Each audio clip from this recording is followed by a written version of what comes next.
Saudações zoológicas, eu sou o Bruno e hoje estou aqui para analisar o filme Mega Tubarão 2. Dessa vez sem Amanda. Amanda tá no finalzinho do doutorado dela, nos últimos dias para terminar de escrever a tese. Então escrevam aqui, desejem boa sorte para Amanda no finalzinho do doutorado dela.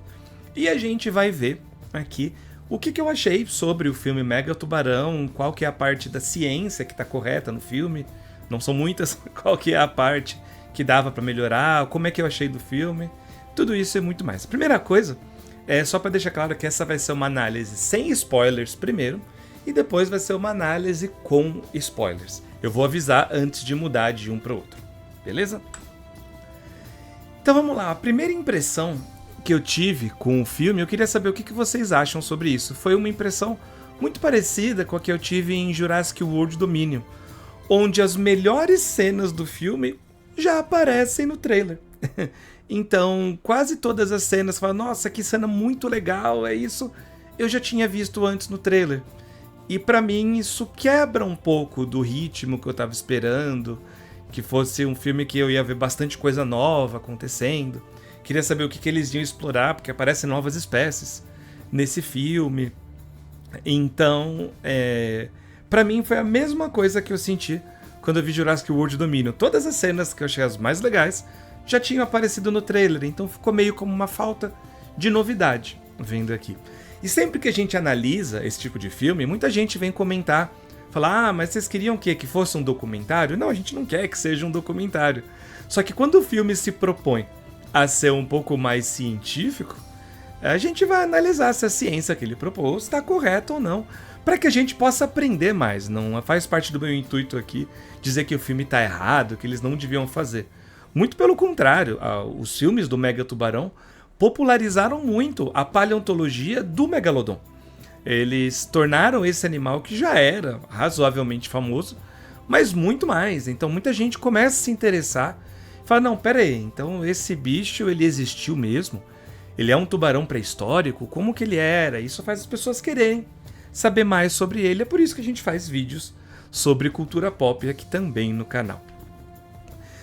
Então, logo no começo no filme, começa com exatamente a mesma cena que apareceu no trailer, por isso que não tem spoilers, que é o Megalodon lá no Cretáceo, junto com o Tiranossauro Rex, até predando o Tiranossauro Rex aqui, numa cena incrível que eu imagino que até possa ter sido inspirada no primeiro Jurassic World, né, naquela cena em que o Mosasauro pula para pegar Indominus Rex, só que aqui no caso um Megalodon muito maior, pulando para pegar um Tiranossauro aparentemente adulto. Então o bicho está muito maior aqui do que ele realmente era na vida real, mas ainda assim uma cena interessante. A gente já comentou um pouco sobre essa cena no nosso vídeo que a gente analisou o trailer. Mas de uma maneira geral é importante dizer que o Megalodon não viveu no Cretáceo. A linhagem que vai dar origem ao Megalodon começa a aparecer no mundo ali em torno dos 23 milhões de anos, e esse bicho vive, se eu não me engano, até uns 5 milhões de anos atrás. Enquanto que os últimos dinossauros não avianos, né, porque as aves são dinossauros, estão aqui até hoje, eles morrem há mais ou menos 65 milhões de anos. Então, tecnicamente, o Megalodon está muito mais perto da gente em questão de tempo do que ele está do Tiranossauro Rex também. E um outro ponto nessa cena é mostrar que o bicho dá um salto e ele tem uma queda muito brusca ali em cima da areia, né? Então, esse bicho talvez seria grande demais para dar esse salto e cair na areia. Dar um salto e pular dentro da água, beleza, mas o impacto na areia poderia causar sérias lesões, até mesmo a morte desse animal. Então, acho improvável que ele desse aquela barrigada na praia do jeito que ele dá. E aí, os dois filmes do Megalodon partem de um conceito chamado de termoclina, que é quando eles estão indo, mergulhando na região das fossas. As fossas são regiões muito profundas no oceano. E em uma dessas fossas, eles observam, parece uma nuvem que tem ali embaixo, e quando você cruza essa nuvem, você dá de cara com o mundo todo, completamente diferente, cheio de vida, e é onde o Megalodon vive. E aí na história dos dois filmes, o Megalodon escapa dessa fossa, né, dessa parte, porque aparentemente existe alguma coisa que não permite ele cruzar a termoclina, né, alguma coisa que impede ele de fazer esse cruzamento. Mas o que é a termoclina? A termoclina é um conceito real, existe mesmo. Só que não é uma nuvem visível, igual a gente observa no filme. Termoclina é o nome que a gente dá para esse fenômeno onde a temperatura da água ela vai diminuindo conforme você chega numa certa profundidade. Então aqui mostra mais ou menos a camada mais superficial do oceano, chamada de zona epipelágica, onde a temperatura se mantém ali entre os 30 graus, normalmente na superfície, depende de onde você está, até os 13 graus ali nessa parte mais de baixo. Ela vai caindo devagarzinho de temperatura. Quando você ultrapassa os 200 metros e vai indo mais fundo, essa temperatura começa a cair cada vez mais, fazendo essa curva aqui, essa constante que vai diminuindo, diminuindo, diminuindo até mais ou menos 1000 metros.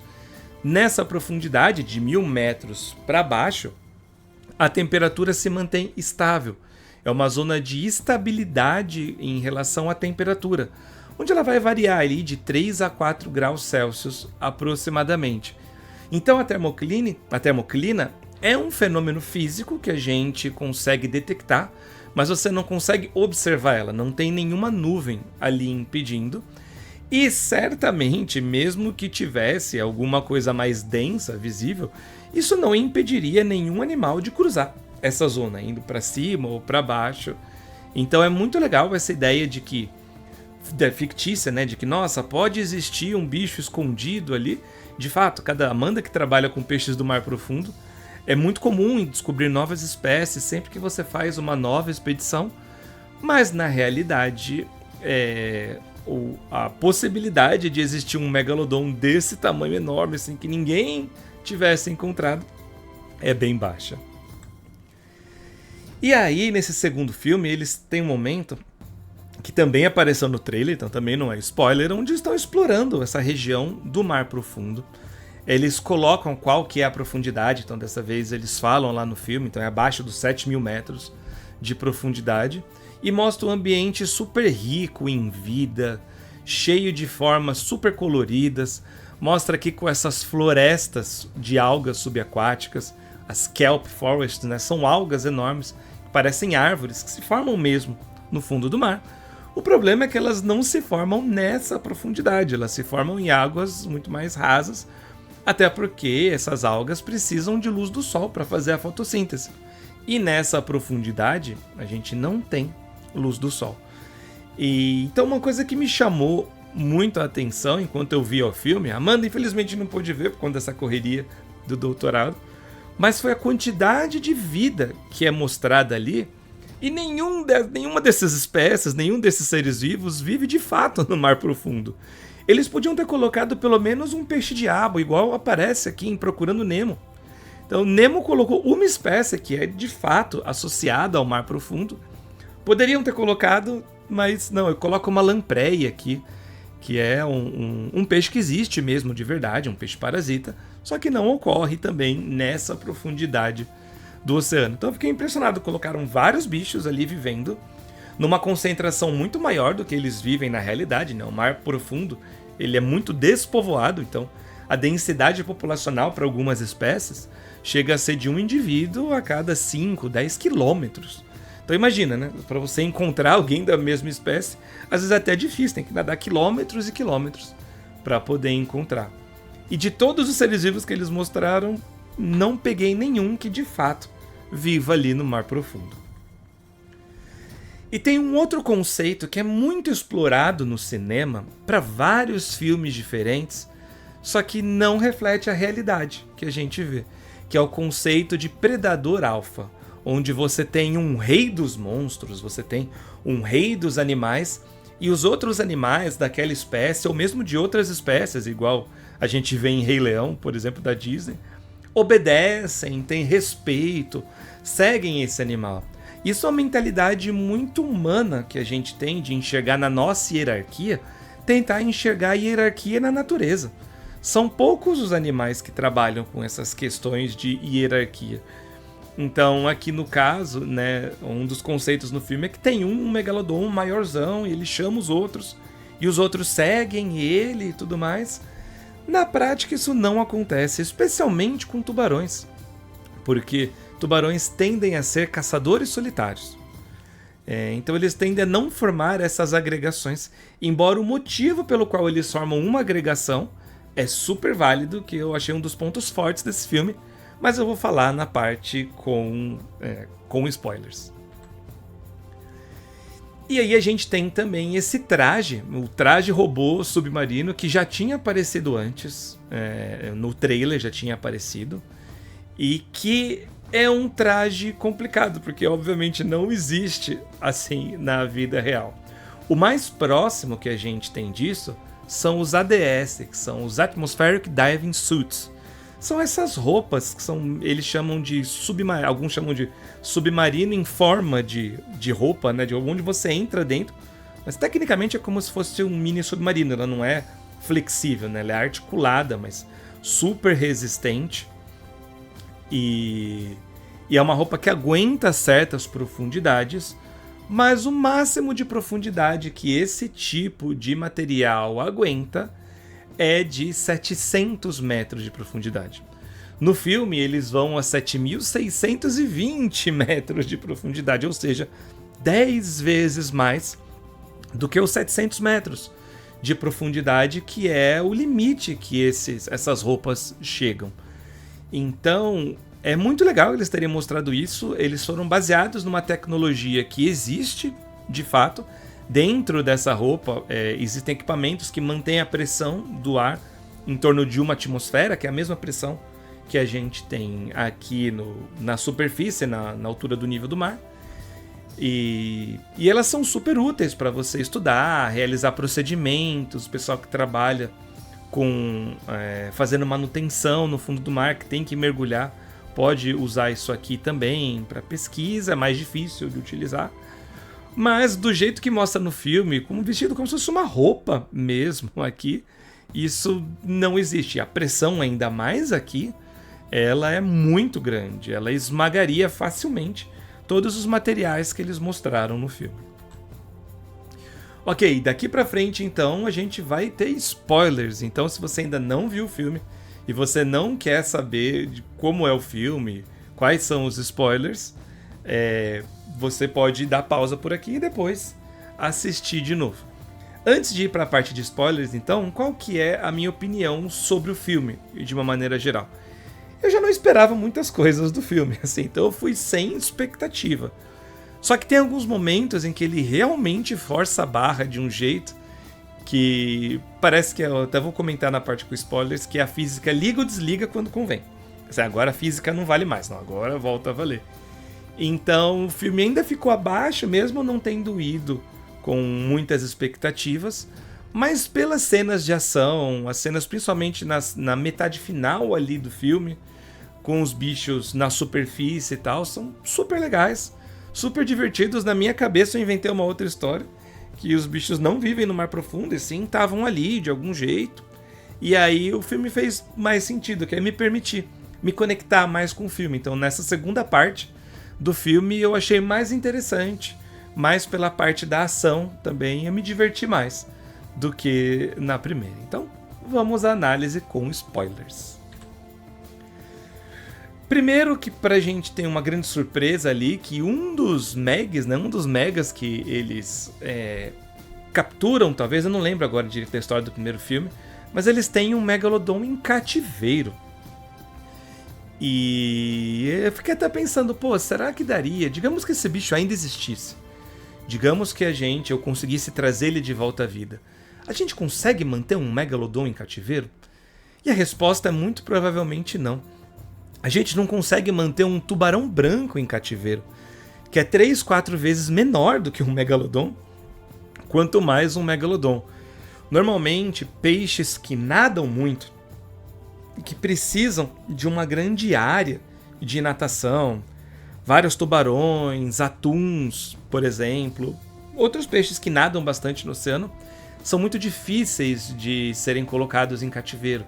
Você precisaria de um tanque muito grande e você não tem, né, essas possibilidades aqui de construção. Você precisaria, na verdade, ao invés de construir um tanque, você precisaria circular uma parte do oceano e fechar ela ali.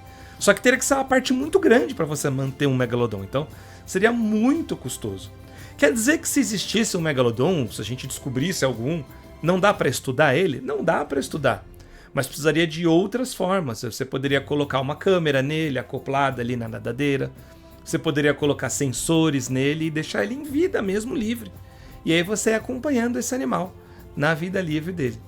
Aqui um gráfico para mostrar o tamanho do Megalodon. Em vermelho e em cinza são as estimativas que a gente tem para ele. As mais conservadoras aqui em torno de uns 15 metros de comprimento, mais ou menos. E as mais abusadinhas em torno de uns 20 metros de comprimento. Pode dizer que o bicho, né, tem ali entre 15 e 20 metros de comprimento, o que é um tamanho parecido com um dos maiores tubarões-baleia. Eles chegam próximo dessa menor estimativa do Megalodon e é bem maior do que o tubarão branco aparece aqui. Só o nome do Megalodon tá errado aqui, né? Tá como Carcharodon, um Megalodon, igual o gênero do tubarão branco atual. E hoje a gente sabe que ele tá dentro de um outro gênero, que é o Otodus Megalodon. Uma das melhores partes que me surpreendeu muito positivamente no filme, ainda dentro da primeira metade, foi ver que a Meg, né, que tava, a fêmea, que estava em cativeiro e escapou, ela foi seguindo os seus instintos para procriar. E tem uma cena que passa muito rápido, onde mostra o alfa, né, que eu estou presumindo que é um macho, cortejando ela, e ele dá algumas mordidas na nadadeira dela. E isso é um típico cortejo de tubarões. Tubarões fazem isso, os machos, para cortejar a fêmea, para convencê-las de se procriar, eles mordem.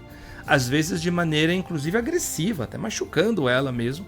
Eles mordem as nadadeiras peitorais dela. Então é muito legal ter mostrado isso no filme, porque isso é um comportamento super plausível e o filme acertou muito bem em mostrar.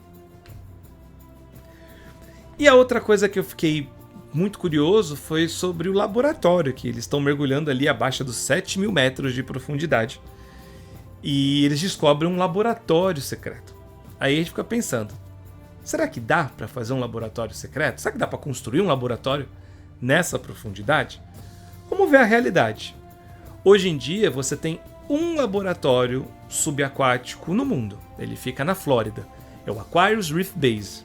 Ele é administrado pelo NOAA, que é um órgão do governo americano que ele vai monitorar as mudanças climáticas, ele vai monitorar as questões climatológicas do planeta, ele faz vários tipos de trabalho.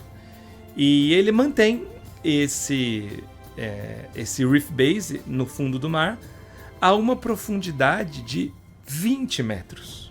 É uma base que você chega lá mergulhando, e aí funciona do jeito que mostra no filme. Então você tem uma zona molhável, né, alagável, que você entra nela mergulhando, depois você aperta um botão lá, ele vai expulsar toda aquela água, e aí depois abre outra comporta, que aí você entra na parte seca. E aí você fica num laboratório, ali mesmo. É um laboratório pequeno, se você for ver, ele é grande, mas bem menor do que o que é mostrado no filme.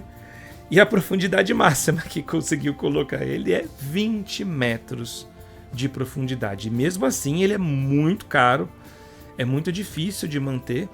E ele é incrível, porque você pode ficar observando ali a fauna marinha, fazer experimentos por horas e horas, no conforto de uma sala climatizada, com uma pressão um pouquinho maior do que tem a pressão atmosférica aqui no nível do mar, mas nada que você não consiga aguentar. E ter vários estudos super interessantes. Para construir uma estrutura dessa mais fundo, seria incrivelmente mais caro e muito mais complicado. Eu chuto dizer que é virtualmente impossível construir, porque quanto maior é a estrutura, mais ar tem dentro dela. E quanto mais ar tem dentro de uma estrutura no mar profundo, maior é a diferença de pressão entre o lado de fora e o lado de dentro. Então maior é o risco de implosão. Ora, a gente viu isso acontecer esse ano com o submarino Titan, né, que Ele não chegou nem perto dos 7.600 metros, ele implodiu na metade disso, mais ou menos, a 3.800, e era um submarino bem menor, reforçado com camadas de titânio e tudo mais, e mesmo assim ele implodiu. Imagina um edifício inteiro embaixo d'água. E aí o filme mostra eles realizando mineração no mar profundo. E esse é um conceito interessante, porque existe de fato mineração no mar profundo, onde eles vão procurar principalmente o que a gente chama de nódulos polimetálicos. Ou seja, são nódulos com vários metais ali no meio. Pode ter ouro, prata, chumbo, cobre, vários metais associados ali. Só que a mineração de mar profundo, ela não é feita no mar profundo, assim. Na verdade, ela é feita no mar profundo, mas não vai ninguém até lá para minerar. Ela é feita com uma base de uma embarcação, um barco mesmo, um navio, que fica na superfície, desce um cano, uma estrutura assim, que vai até 4,5 km abaixo d'água, e aí sim ela começa a sugar esses nódulos e vai raspando o fundo, vai sugando e trazendo até a superfície. Conforme traz esses materiais para a superfície, eles vão liberando o que não foi utilizado, o óleo, por exemplo, que usou para lubrificar, né, todo esse cano, ele vai sendo solto no mar. E por isso tem muita gente preocupada com essa mineração do mar profundo, tem muita gente preocupada com os danos ambientais, que a gente nem sabe direito o que eles podem causar.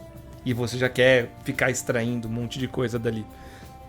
Fora que onde que eles dão prioridade para coletar esses nódulos?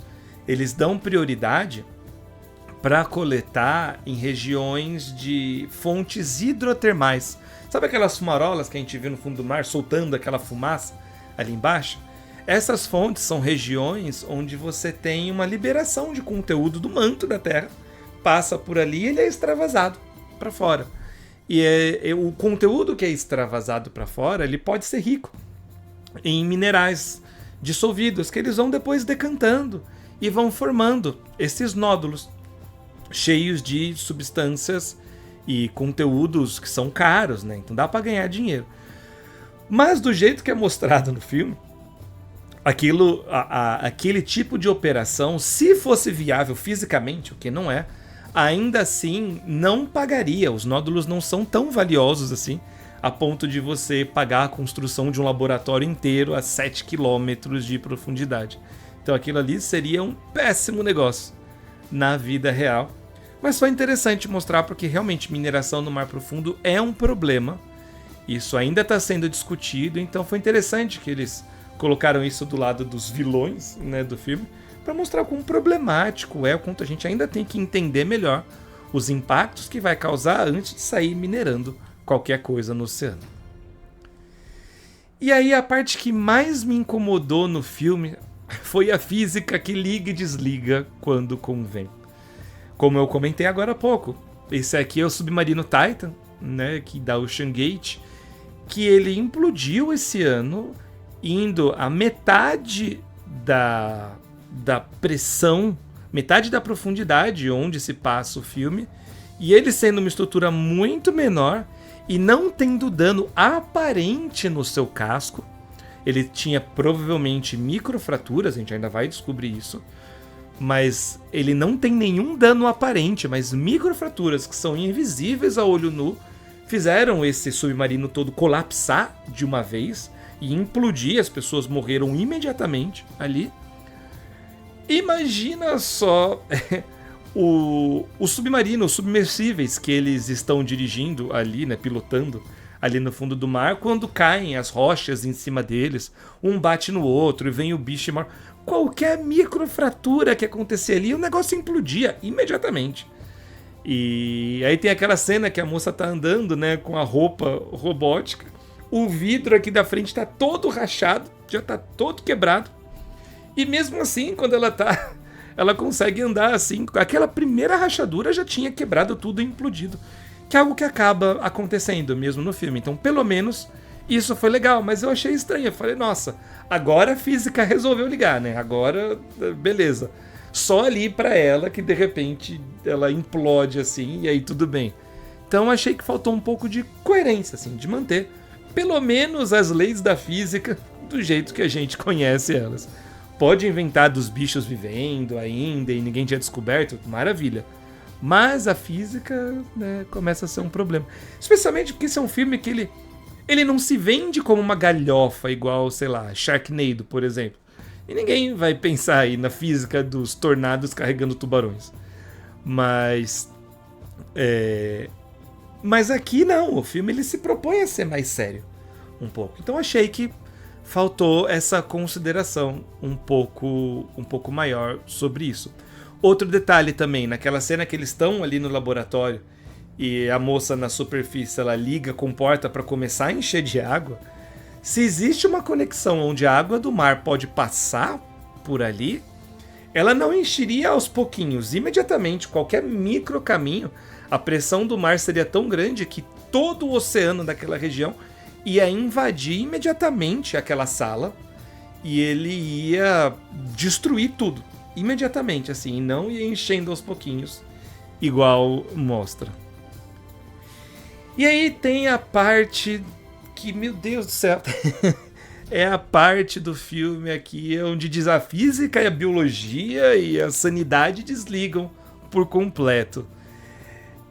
Não vai ter jeito, eu vou ter que chamar a Amanda, eu vou ter que atrapalhar a Amanda aqui pra ouvir a opinião dela. Pera aí que eu já falo pra vocês. Amanda, desculpa te atrapalhar no meio do seu doutorado, no finalzinho do seu doutorado, mas isso é importante demais, eu preciso da sua opinião aqui. Tá bom, vamos lá. Ontem quando eu assisti, a gente até conversou um pouquinho, mas foi muito breve. Tem uma cena que eu preciso te explicar, que é o seguinte.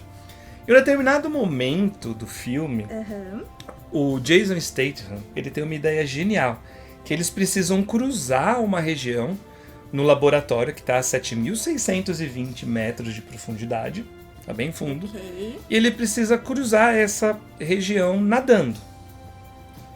E aí ele começa a pensar, ele fala, por que os peixes sobrevivem aqui e não precisam de equipamento? Ele diz, porque eles não têm ar dentro do corpo. E aí qual que é a ideia dele? Eu vou expulsar todo o ar do meu corpo, vou encher de água, aguento 30, 60 segundos mais ou menos, eu vou nadando até onde eu preciso ir e faço isso. E aí ele vai para uma outra sala, né, para fazer isso, ele fica soltando o arzinho assim. Por cima ou por baixo? Então, no filme só mostra, por exemplo, não reparei se saíam bolinhas, mas ele vai soltando o ar dos pulmões, pelo menos. Aí ele respira água, como se desse para fazer isso, né? Ele respira água, enche os pulmões, e aí ele sai nadando com a roupinha que veio no seu corpo a 7.620 metros de profundidade. Pergunto-lhe, você que é um especialista no mar profundo, dá pra fazer isso? O cara resolveu milhões de anos de evolução e adaptações pra viver nessas regiões com simples soltar o ar do corpo e sair nadando normal. Tipo isso. Nossa, olha o que eu perdi, hein? Quis fazer o doutorado, não quis ver o filme? Aí, Ai, acho que eu teria me divertido com essa cena. Teria se divertido. Pelo menos pra divertir serve, né? Porque pra informar... Tá difícil. Bom, enfim, lógico que a gente entende que um filme como esse não é pra informar. É um filme de ficção e tudo mais. Mas assim... precisa fazer minimamente um sentido, né? Gente... Pelo menos a física, né?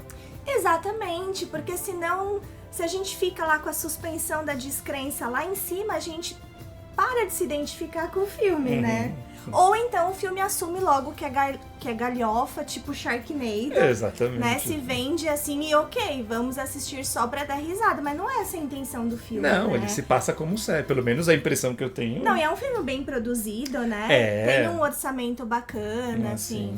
Então... ele sabe que é forçado, mas até aí... Sim, mas enfim, gente, né? Tecnicamente respondendo, o raciocínio dele não tá de tudo errado, né? Dessa questão do ar. A gente sabe que para os organismos que vivem em regiões profundas, eles possuem mecanismos para expulsar o ar que ele tem, né, neles. e mecanismos para controlar a pressão interna de acordo com a pressão externa. Então eles são adaptados para isso, foram milhões de anos de evolução para levar a isso, né? Então, por exemplo, eu posso dar um exemplo aqui desse copinho que eu já mostrei, né, em um vídeo ou outro, até para falar da questão do submergível, aquele desastre lá que aconteceu. Esse copinho aqui, ele era um copinho normal, né, de 200 ml. Aproxima mais um pouquinho ali. Isso, melhor. Isso. Tá vendo? Como eu faço parte de um projeto Deep Ocean, do Instituto Oceanográfico da USP, a gente coleta organismos de oceano profundo, então a gente faz as expedições e tudo mais, e a gente às vezes faz uns experimentos didáticos, né, enfim, para ensinar as pessoas sobre o mar profundo.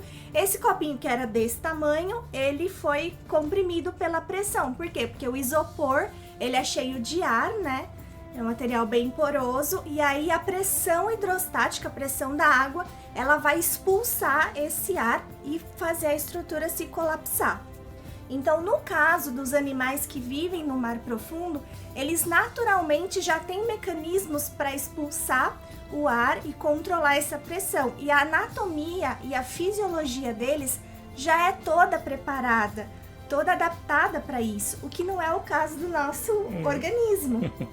Então, a gente tem uma cavidade gigantesca aqui. Tem um monte de espaço vazio aqui dentro, né? Um monte de espaço vazio. A gente tem espaço vazio aqui, ó. Quem nunca sentiu uma diferencinha de pressão quando desce a serra, verdade, né? Vai pra praia, porque a gente tem ar aqui nas nossas cavidades. Então não adianta ele tirar o pouco ar que tá ali, né? Que ele conseguiu tirar assoprando, né? Soprando, só do pulmão. Porque tem... E o ar que fica também no nosso sistema digestório, né? Sim. Ele não tá todo cheio de comida, né? O intestino, não. Tem os espaços vazios, estão com ar. Tem gases, né? Inclusive. Então seria impossível expulsar todo o ar do nosso corpo. Seria impossível. E se a gente conseguisse fazer isso, a gente morreria.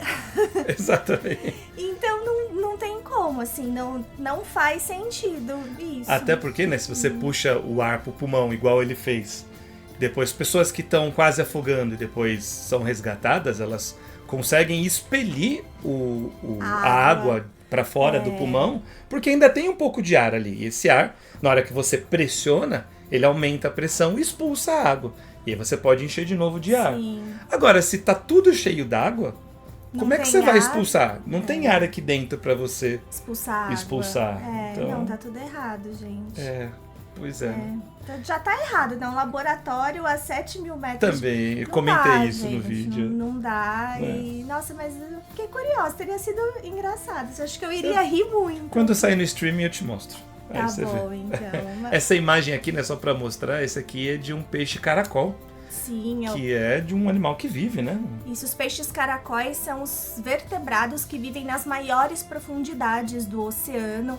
Eles são encontrados em profundidades abaixo dos 8.000 metros, o que é algo assim absurdo, né, entre aspas. Até hoje ele que eu digo, né, o gênero é um gênero chamado Pseudolipares, tem algumas espécies conhecidas. Essas espécies são as espécies que a gente conhece que vivem em maior profundidade em termos de vertebrado, né? Não só de peixes, mas vertebrado como um todo. E aí ele vai possuir essas adaptações para poder sobreviver nesse ambiente. Então a fisiologia dele é adaptada desde o formato do corpo, o formato dos órgãos, o tamanho dos órgãos. E, né, se vocês derem uma olhada aqui, ele é um peixe compridinho até, mas a metade dele é musculatura. Né? Então ele não tem uma cavidade ali. Espaço vazio. Com espaço vazio. É completamente diferente da anatomia de um peixe que vive em superfície e é completamente diferente da nossa anatomia. Muito mais Então, não dá, desculpa, concluindo, não daria pro Jason Statham virar esse peixe, assim. Da hora pro outro, reverter milhões de anos de evolução. Não dá. Aproveitar que você tá aqui, então, pra também dar notícia, né, pros nossos queridos seguidores aqui do canal, que a gente também tá planejando o lançamento de novos produtos aqui em breve aqui no canal, como, por exemplo, réplicas de dentes de Megalodon em tamanho real. Olha que legal, imagina você ter um dente de Megalodon, uma réplica de dente de Megalodon em tamanho real aí na sua casa, poder impressionar todo mundo que vai aí? Pois é, a gente está produzindo com muito carinho. Já temos alguns produtos, né? Temos camisetas, moletons, canecas. Também. A gente sempre faz propaganda, mas agora a gente vai começar a lançar os produtos. A gente vai começar com o dente do Megalodon. A gente estava fazendo alguns testes, né, com o nosso fornecedor. Então aqui é a réplica sem o acabamento, mas em tamanho real. Aqui é uma menorzinha com acabamento, né, mas num tamanho mais diminuto. Mas a versão final vai ser esse tamanho aqui com esse tipo de acabamento. Que é o acabamento da imagem aqui, Isso, né, que a gente tá vendo. Super ansioso, né, para colocar para vender. Pro Megalodon, a gente vai fazer um vídeo especial do Megalodon, onde a gente vai divulgar oficialmente o produto. Mas antes disso, a gente queria saber se vocês têm interesse nesse tipo de material, porque a gente vai produzir um primeiro lote, assim, limitado, com peças limitadas, só para testar. Para ver se dá certo, né, se vale a pena. Então, se você tiver interesse em adquirir esse produto, a gente vai deixar aqui um formulário para vocês colocarem só o nome e o e-mail, se tem interesse, porque quando a gente lançar, a gente vai lançar um desconto especial só para quem preencher aqui essa lista, né, de interesse. Então vale a pena. Outro que a gente deve produzir em breve, ó, isso aqui é a garra do Raptor do jeito que ela aparece em Jurassic Park. Então lembra da famosa cena do Jurassic Park 1, do Alan Grant segurando assim e rasgando a barriga do menino ali? Só fingindo, né, claro. Só para mostrar. Então também em breve você também vai poder adquirir a garra de Raptor que aparece em Jurassic Park. Então a lista vai estar aqui no comentário fixado e vai ser por tempo limitado. Então a gente, quando lançar o produto, a gente vai disparar esse e-mail, né, para quem preencheu a lista, com essa oferta exclusiva que vai durar aí por alguns dias. E aí depois a gente vai lançar oficialmente com preço normal. A gente deve lançar no mês que vem, deve ser em setembro. Em setembro. Então fiquem de olho. Amanda, muito obrigado pela sua participação. Agora posso voltar para minha pesquisa? Vai voltar que está terminando o doutorado. Desejem boa sorte para Amanda. Aqui. Agora eu vou ficar pensando, imaginando como que é a cena do cara nadando lá. Daqui uns 3 meses sai no streaming e aí você vê. Aí você fala de novo para eles. Gente, desculpem minha ausência no resto do vídeo, mas eu preciso ir. Saudações zoológicas e até o próximo vídeo. Tchau. Voltando à parte solo, uma coisa que me chamou muito a atenção, já nos trailers, eu esperava que o filme me explicasse um pouco melhor, e não explicou, que bicho é esse aqui? Esses répteis estranhos aqui, vou chamá-los carinhosamente de crocodilos feios, mas eles não parecem nada, assim, eles não parecem nada com nada. Tem uma mistura de crocodilo, parece também um pouco de lagarto, mas tem um jeitão de anfíbio, mas são muito ágeis. Não sei que bicho é esse aqui, mas aí, meu Deus do céu. Uma coisa que não tinha ficado claro no trailer é se esses bichos, eles vivem de fato no mar profundo ou não. Assistindo o filme, a gente descobre que eles vivem a 7.600 metros embaixo d'água.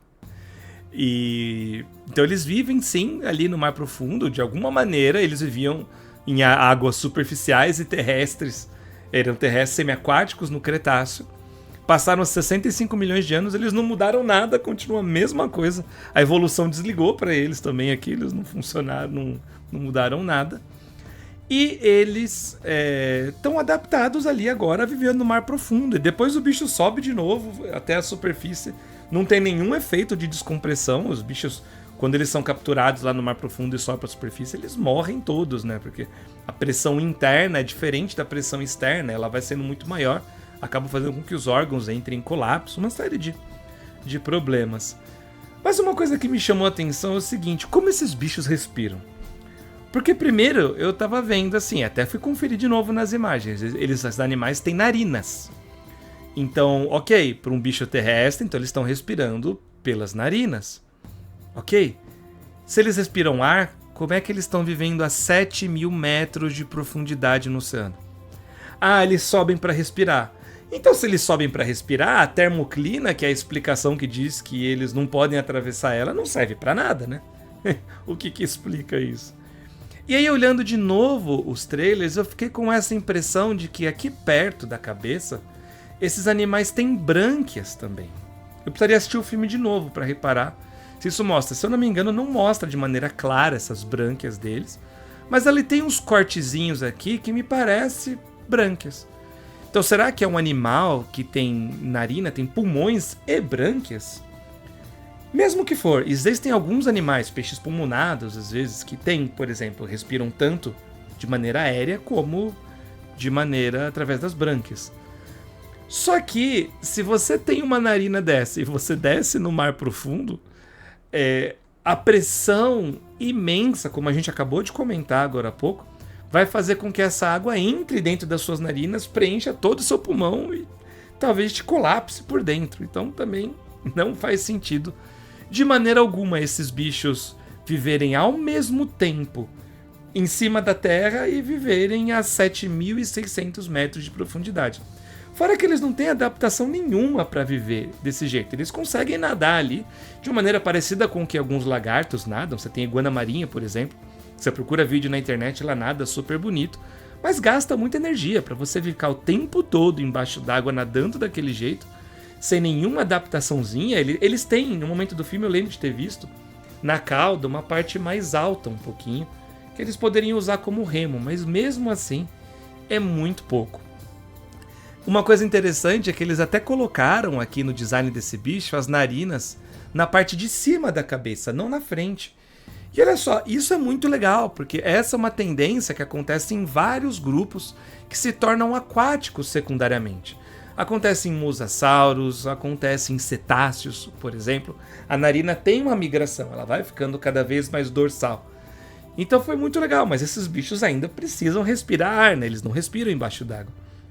Então, não sei como eles explicariam por que esses bichos estavam vivendo tão profundo, do mesmo jeito, igualzinhos eles eram há 65 milhões de anos. E aí outra coisa que a gente tinha visto o trailer e ficado em dúvida é sobre o que era aqueles tentáculos enormes ali que a gente via, né? O Kraken do filme. Será que é uma lula gigante? Será que é um polvo gigante? E aí no filme é revelado que é de fato um polvo gigante. Só que um polvo enorme, muito maior do que o maior polvo conhecido. O maior polvo que a gente conhece hoje é o polvo gigante do Pacífico, que ele é grande e tem no Oceano Pacífico. Ele tem um comprimento radial, né, se você medir de um tentáculo ao outro, assim, de diâmetro do animal, ele tem um comprimento que chega a 6 metros. E o bicho que é mostrado aqui, pegando até o helicóptero, né, parece ter um comprimento ali de uns 40 metros, um tamanho total, um tentáculo enorme daquele jeito. Então isso aqui é típico de uma lenda de Kraken. Me pareceu muito uma lenda de Kraken, né? Até porque esses tentáculos saindo para fora d'água e pegando o que está do lado de fora são super irreais, né? Os polvos, eles sentem muitas coisas pelos tentáculos. Inclusive tem uma coisa muito doida sobre polvos, a gente já falou isso há muito tempo atrás, mas polvos têm um sistema nervoso individual, não um sistema nervoso inteiro, mas como se fosse um cérebro individual para os tentáculos. Então, enquanto o corpo está fazendo uma coisa, o tentáculo está fazendo outra, e ele controla como se fossem dois corpos diferentes. É muito doido isso. São animais incríveis, parecem alienígenas, mas muito longe, assim. A gente não conhece nenhum polvo pré-histórico que tenha tido sequer esse tamanho. E eu imaginei, eles podiam ter trazido uma lula gigante, que de fato vive em regiões muito profundas no oceano, de fato tem 15 metros de comprimento, mais de 10 metros de comprimento, né? Então, podia colocar um bicho com 15 metros, ia ser enorme já, ia ser interessante. Mas não, né? Colocaram um polvo que não vive nessa profundidade toda. E a melhor parte, né, uma das melhores partes, né, tem dos momentos, mas na hora que todos esses problemas de física, eles realmente me incomodaram. Tava, desligou de novo a física. Mas, na parte depois que eles sobem para a superfície e estão ali na superfície, eu me conectei de novo com o filme. Eu falei, beleza, esquece toda a explicação que eles dão. Vamos imaginar que esses bichos existem até hoje. De verdade, de algum jeito. como seria se a gente nadasse no oceano com megalodontes? E aí foi muito legal, porque o local onde eles atacam na superfície não é na praia nesse filme. Não é no continente, é numa ilha. Porque esses bichos são grandes demais para se aproximar tanto, né, de uma praia num continente, porque as águas são muito rasas. Agora, numa ilha, onde você anda um pouquinho e já tem uma profundidade muito grande, faz mais sentido. Então eu falei, beleza, numa ilha aqui, paradisíaca, longe, faz mais sentido eles estarem aqui. Então essa foi a parte que eu mais gostei do filme. Que eu desisti de ficar entendendo, falei, deixa eu só aproveitar um filme de tubarões gigantes atacando as pessoas. E aí foi muito legal, assim. As melhores partes a gente já tinha visto no trailer, que é aquela parte da câmera interna, né, do lado de dentro da boca do Megalodon, achei sensacional. Essa parte aqui que ele engole o casal no pedalinho, né, coitados aqui. A única coisa é que o bicho come um monte de porcaria junto, né? Não os seres humanos, no caso, mas ele come plástico, come madeira, come ferro. E isso tudo, na hora de sair, vai ser um problemão pra esse bicho. Mas essa foi uma parte que eu me conectei e eu me diverti de novo no filme. Então eu fiquei contente de ter tido essa experiência. Mas me conta aí, o que você achou do filme? Se você já assistiu, coloca aqui embaixo qual é a sua opinião sobre o filme. E se você quiser saber mais sobre o Mioceno, que foi o período onde o Megalodon surgiu no planeta, a gente já fez um vídeo sobre ele que está aparecendo aí na tela. E nos vemos no próximo vídeo. Tchau! E gostaríamos de dedicar este vídeo a todos os nossos embaixadores e embaixadoras que nos ajudam muito a continuar criando conteúdo aqui no canal.